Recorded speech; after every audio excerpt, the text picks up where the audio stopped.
material tracking goes lean. This is what it was like before.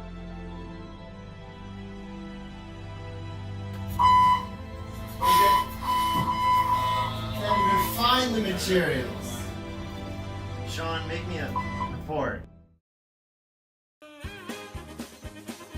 Aaron, I think I've done your report. Now what it does is it groups it by phase and gives you the unit of measure 2 so you could use it in your material tracking.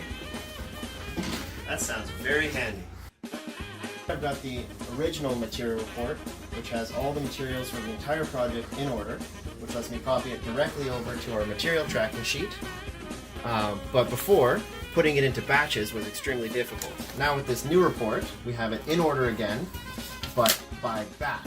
And so I can take the numbers here for all the pieces and very quickly input them into the takeoff quantity estimated, and it'll give us how much we need to order for that batch. And I continue going on batch by batch for the entire project. And where's your POs, Aaron? Well, Jason's bringing them over. They're all over my desk. And I have Well, that's more to no put- good. So what can we do now?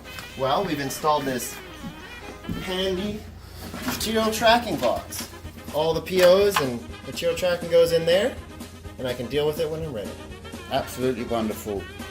Video over. Sean, I'm a genius. Well done. Jason the Smiler, well done. And Aaron, I'm so impressed.